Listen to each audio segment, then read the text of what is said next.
Welcome, everybody, to Radiate Live. I'm Pastor Daniel, and I'm certainly glad you guys are all tuning in. And one thing that I like to do when I host is tell you what time I'm doing this. And right now, it is 1:58 on Tuesday, the 2nd of this month. And in case you guys really want to know, that'd be May. So, a few things I want to talk about is, how last week we were talking about meeting in person and how that would be really awesome. And I'm still working on getting that done, trying to find out all the rules and technicalities of us getting together. And so we're probably not going to do it this Wednesday, but we probably will try to do it the following Wednesday. So you guys still have to ask your guys' parents, and I want as many of you guys to be there. So let's talk about that a little bit more tomorrow evening when you guys show up. And with that said, let's dive in. But I have a question for you guys. And that question is, have any of you guys ever been bored while reading the Bible? Have you ever started reading and found yourself in a portion of the scripture and you're like, how is this applicable to my life? I don't understand. It's a genealogy. It's one guy's name, and then he begot another person, and then he had a kid, and you're like, I don't get it. I don't get why this is applicable, and you get bored with it. And I understand that frustration, though I know some of you guys are like, I never get bored of the Bible. Never. I've never in the past, nor will I ever in the future. And kudos to you, whoever you are. Now, I get a lot more pleasure out of reading the Bible today than when I was younger. Part of the reason why is I really didn't get any pleasure out of reading in general. In fact, I kind of hated reading growing up. And I knew that the Bible was important, but I didn't know really how to read it or what made the Bible so much cooler than any other book out there. Because the Bible it's amazing. And it does some things that no other book does. And when you know this, it becomes really, really stinking cool. And I have a picture to describe what it is. So let me hold it up there for you guys. Now, I'm not very technologically savvy. I know I could probably cut out a little thing and put it on my screen and yada, yada, yada, and be cool because it's this. And you're like, well, what is that, Daniel? It kind of looks like a black and white rainbow with lots and lots of little lines. Well, the original version of this you can find on the web, and it's not black and white. In fact, it has lots of color, and different lines have different colors, and it really is a lot more visually and aesthetically pleasing than a black and white rainbow of lines, arcs. But each one of those lines represents something, and it actually, in one way, this is kind of the Bible. You're like, no, it's not. Those are lines.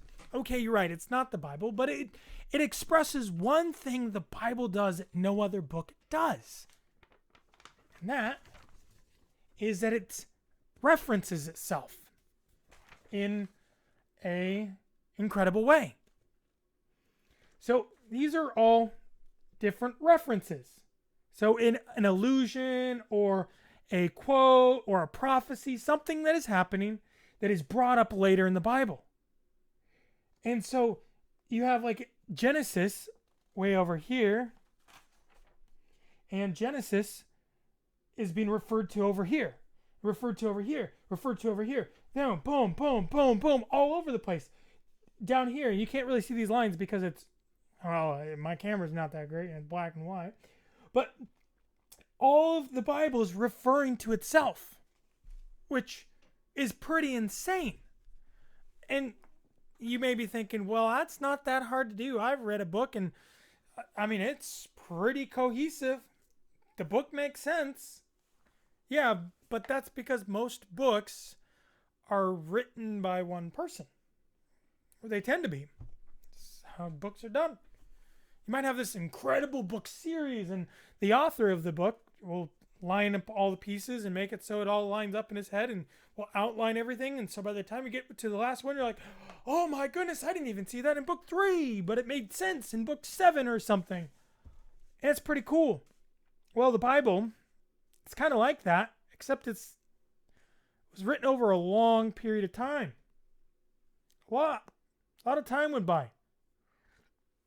In fact, the Bible isn't just one book. It's a collection of 66 books written by 40 authors over a time period of more than 1,500 years in 3 different languages on 3 continents. And yet, with all that information, it does this. It agrees with itself. It lines things up. It's woven together like a perfectly woven tapestry. And as you're reading and you start finding these things, you're like, wow, oh my goodness, this is insane. And it really brings the book alive and makes it so much better than just a normal book. Because if I wrote a book, I can make the whole thing agree. But how, if there's not one person, there's many people, different cultures, and yet if they're all agreeing, how is that working? Well, it has to do with the fact that God was the one who inspired these 40 different authors. And he'll use different tools for this to all make sense. He'll take parts of, he'll start to describe things in a shadowy form, and over time, that thing that's being discussed in like Genesis, Exodus, Leviticus will come alive towards the end of the Bible. And people are like, whoa! Because it has one author, in a sense, or God has overseen all the books put together, which is pretty incredible. And it's one of the reasons why I love studying the Bible, because the more I study it, the more I see it. Well, what are these? Well, they can be as simple as illusions. And we're going to be going into an illusion. They can be something like a prophecy. And there's over 1,200 prophecies in the Old Testament. And some of them haven't been fulfilled, but numerous prophecies have been fulfilled. Hundreds of years, thousands of years later. How could that happen without prior knowledge or being a God that's outside of time and sees everything in the eternal now? Or they can be illusions, where an author is trying to point back to a theme that's happening in the Old Testament. Very clear one is in the beginning of John. It says, in the beginning was the Word, and the Word was with God, and the Word was God. John chapter 1, verses 1. Well, as soon as you hear in the beginning, well, should make you think about the Bible and the first page of the Bible and the first word of the Bible in the book of Genesis. Because it says, in the beginning, God created the heavens and the earth. So John is pointing back, basically trying to make you tie those things together, link them. Some of them are like that, and some of them are way, way deeper, especially when you get into biblical prophecy. But it's all there. You see it in all of Leviticus and Exodus, as Jesus is the Passover lamb. Now, I know a lot of you guys don't know the Bible yet at all, but I'm just saying, the more you study the Bible, the more this becomes interesting, and the more you're going to enjoy that. And so if that's the case, well, I think it's pretty fun. And we're going to go over one of these right now, as we are going through the book of Genesis. The book of Genesis. One of you guys one day should name your kid Genesis. And when you say his name, you should say it like that. Genesis, come here. I don't know, maybe not. But in the book of Genesis, you have the story of Noah and the ark. And the ark is a picture that we see in the New Testament. God is using this truth of the ark when he told Noah to build it to point to Jesus Christ later in the Bible. In fact, the entire Old Testament points to Jesus in the New. And there's all these allusions and imageries of Jesus Christ found in the Old Testament. And most of the time, you're not going to see them at first because they're kind of hidden. But then you read the New Testament, you find out who Jesus Christ is, and you're like, oh my goodness, that is a picture of Jesus Christ. And some of them are very explicit, like the story of Abraham and Isaac, and how God will provide himself a sacrifice. We'll get to that one day. You guys will like it. But we have one right here in Genesis chapter 7. Well, where are we at? Well, we're talking about the flood. And you have, and we talked about how there's quite a bit of evidence there was a global flood. But let's get into the actual story this time. And at this point, the Lord said to Noah, "Come into the ark and all your household, because I have seen you are righteous before me in this generation." And he talks about what kind of animals, and God actually, people are like, how did Noah bring all the animals in? That's impossible. Well, God did it. Noah didn't do it. God did it. So, I mean, if you believe God can create the world out of nothing, it's not that hard for God, the one who created animals, to help lead them to go into the ark. He brings them into the ark, and they go in, and he seals them. But in this story, you see redemption, and you see God's wrath, and you see Jesus. Well, first, in the story, you have the fact that Noah. Who is Noah? Well, first, he was a righteous man. And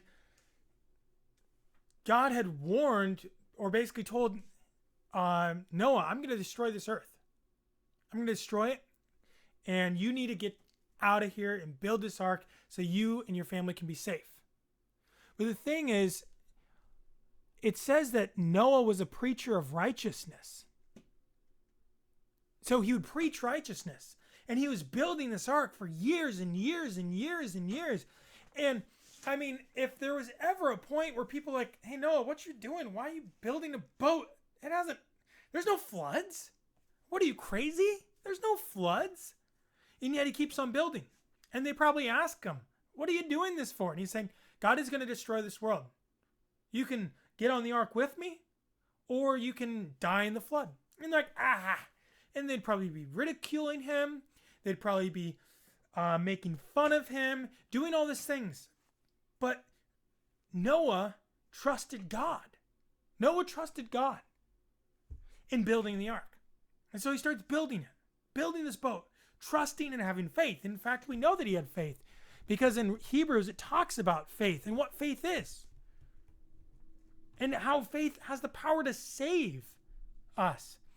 Because in Hebrews chapter 11, verses 1, it says, now faith is the confidence in what we hope for and the assurance of what we do not see.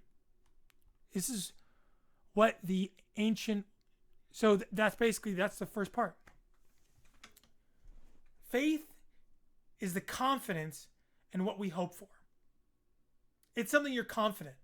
You can rest assured. It's not a blind faith where, let's say I tell you to, if you jump off a cliff, a parachute is magically going to pop under your back and you're going to float down to the earth and you're going to be fine. No. This is a grounded faith, the confidence of what we have. And in different translations, put it differently.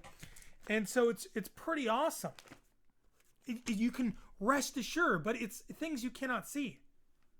Noah didn't see the flood, yet he trusted in God. And we know that's true because in that same chapter, verses 7, it says, by faith Noah, when warned about the things not yet seen, in holy fear, built an ark to save his family. By his faith, he condemned the world and become and became heir of righteousness that is kept by faith. So in his actions, the world was condemned. Because it's like, well, how is that true? Well, when the boat was being built, they all had a chance. They could look at the boat and say, yeah, I'm not going to get on that boat.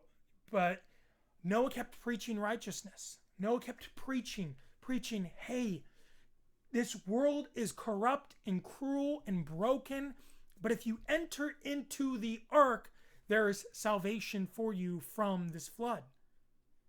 And they waited and waited, and it took for a long time to build this boat. And so you have that. Noah's a righteous man preaching faith, but he's also, through that, the world was condemned because they weren't just like, oop, there's a flood. Why is this happening? They knew why. They knew their flood was going to come. Or, I mean, when the rains came down, they were like, oh, I should have been on that boat. But by that point, it was too late. It was too late.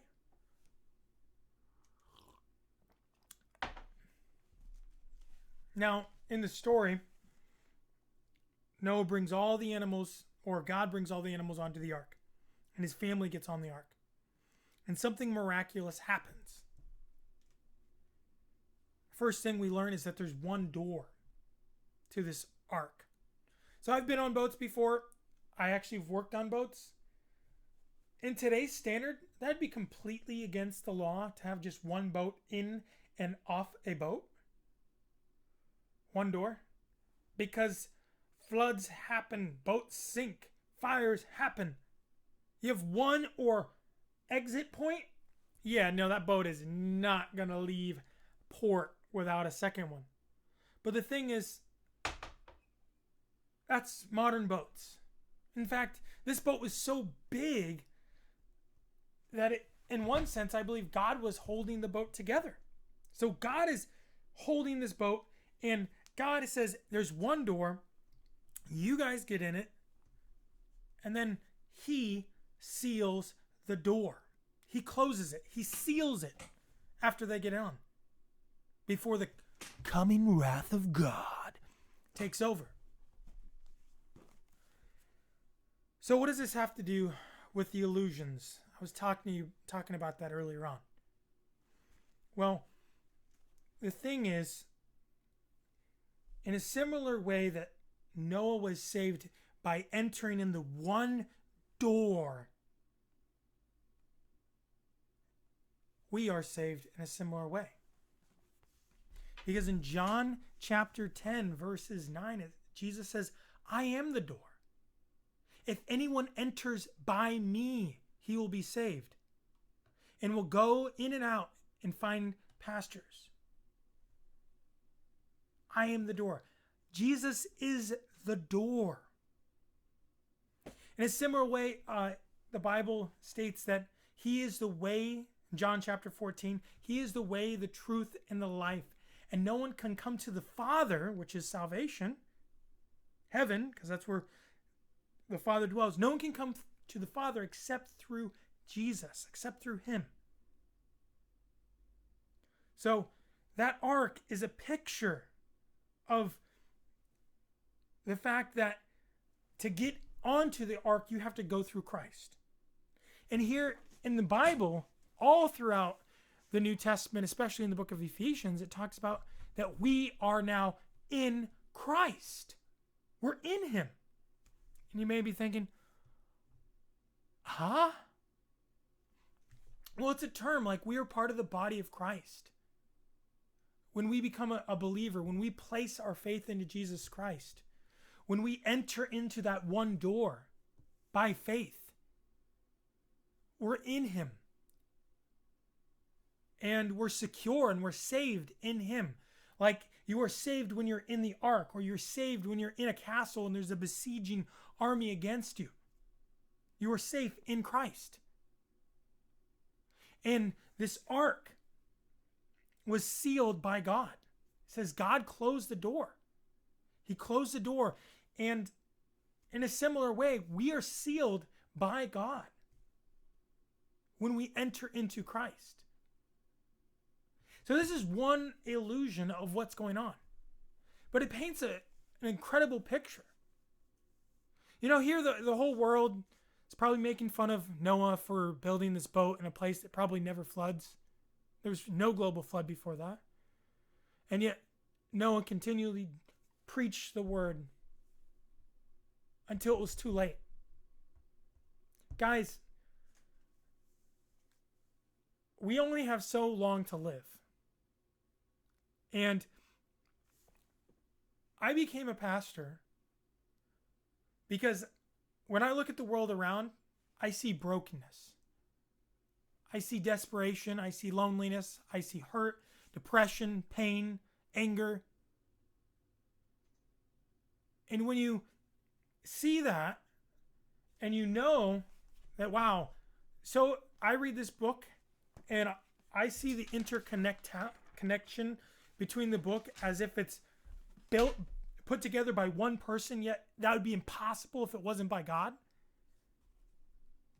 And my thought is, hey guys, you only live once. Are you going to enter into Christ? Or are you going to make fun of Christ? Are you going to look at that boat and say, stupid boat, stupid boat? Or are you going to recognize, wow, you know what? Maybe I do need a little faith. Maybe I should humble myself and figure out what's going on. Why is there this boat? And that same thing is with Christ. Why are there all these churches and they're all preaching Jesus Christ? Well, it's because we're saying life is short. Trusting in Jesus it's the way to get to the Father. And the Father is everything that is good, everything that is love. And we don't have to, it's our choice. God's not going to force us to follow him. He wants us to love him.